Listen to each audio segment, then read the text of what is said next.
We're 10 minutes before 6 o'clock, and we've all been looking at the sky, watching the planes come in. John Lovelace has been involved in this from day one because it was his idea. And he's one of the producers with Wings Over Canada, which you can see on APTN. And he's in studio with us this afternoon. Hi, welcome to the show.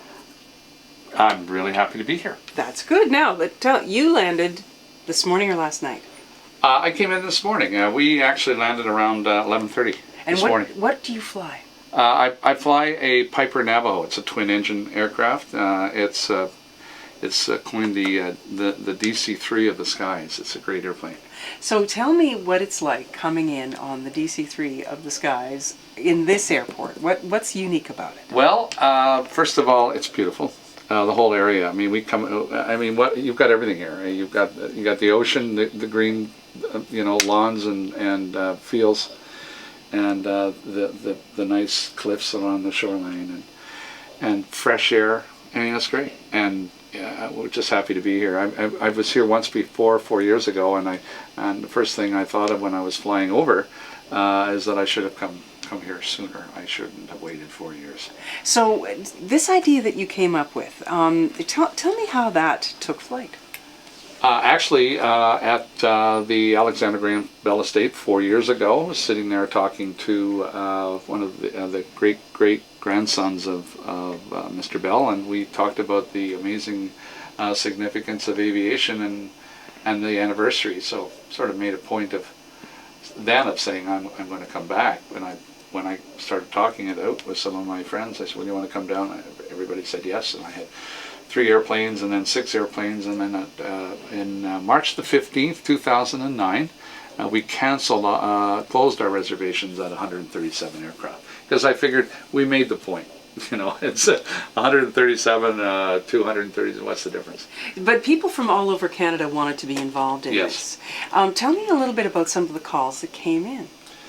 Well, it's a real cross-section. And first of all, we did not, because of liability concerns, put ourselves in a situation where we would approve anybody, their aircraft or their abilities. So it was strictly first come, first serve.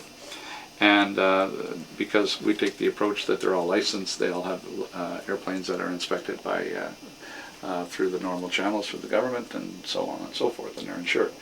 So from that point of view, it was incredible. We have a Crown Prosecutor, we have a detective, we have a president of a very large trust company who has access to company jets, and he's flying in a Cessna. We have a lawyer, I think I mentioned. We have farmers, we have mechanics, we have cross-section. Now, the other thing that's incredible in this is that some people have more money than others, and I know some are counting their last penny to make this work. Others, the sky's the limit. But together, we're doing it, and it's just amazing to watch. They are paying a lot of money to bring their aircraft across this country and back. Well, I was going to say, fueling these things must cost, to give me an idea. 20,000 liters every time we pull into an airport, so it's a $30,000, at least $30,000 fuel bill. And that's at each time we stop. And so there's a lot of money. You can do some calculations and figure out how much money that is. And that's one way. And a lot of these airplanes have got to get back. And the ones that are from Ontario, for instance, they've already made the trip. So that money was being spent a while ago. And then there's the hotels and the food and the banquets and the bands. So, I mean, it's well over $1 million to put this on. Wow! And you've been feted everywhere you go. That we didn't expect. Honestly, we did not expect that. We went into Brandon, and there was 1,000 people there, and they had the hot dog stand set up and the music and so on. And then there's been parties. We had 500 people in Brampton, under the wings of the Silver Dart, or the replica of the Silver Dart that actually flew here in the deck. It was there, and the reception we received here was incredible. And I felt bad, because as soon as I got out, there's 1,000 people, and they were all lined up along the fence. And I knew that the airplanes were not going to be coming in as advertised, because we had weather. So I got in as a Pathfinder and 2 or 3 other airplanes. So I walked along the fence with Renee Ranger, who flies with us. And we told everybody the show will be postponed, because don't expect the aircraft to come in for a few hours yet. which is, they're coming in now. So what did they do? Did they just hang around, or did they go? Oh, a lot of them came around, hung around because there was the opening, the renaming of the airport to the J.D.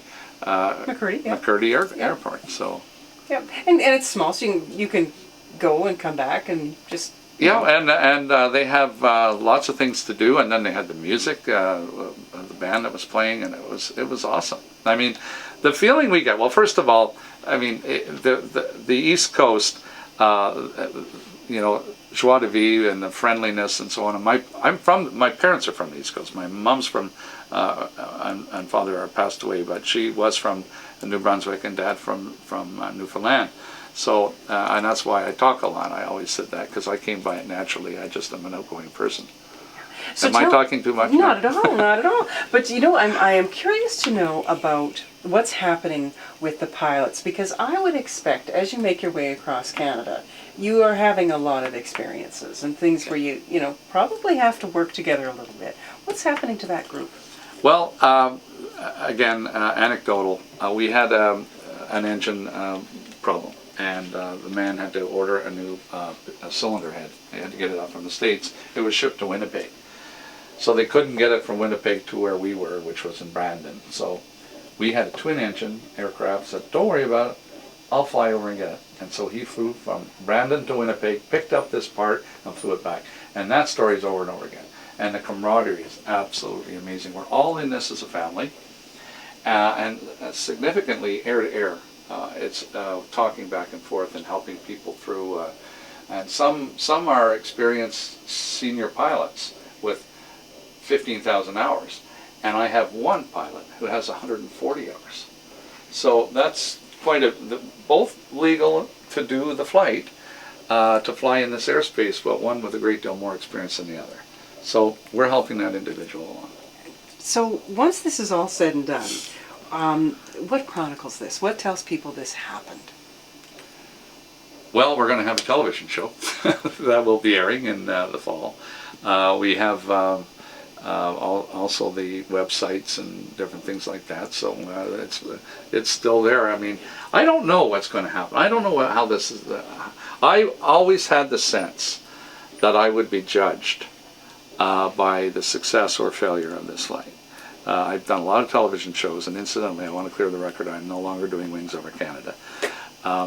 However, moving on in some of the other documentaries I'm doing, I realized that if this comes off, then that's one thing. If it didn't come off and was a lot of problems, there weren't a lot of problems, and we are here. I mean, and thank goodness, maybe some luck involved as well, but I'd like to think some good planning, and a lot of people really looking after themselves and each other. So a party this evening. A big party, and I'm for three reasons. First of all, we're here.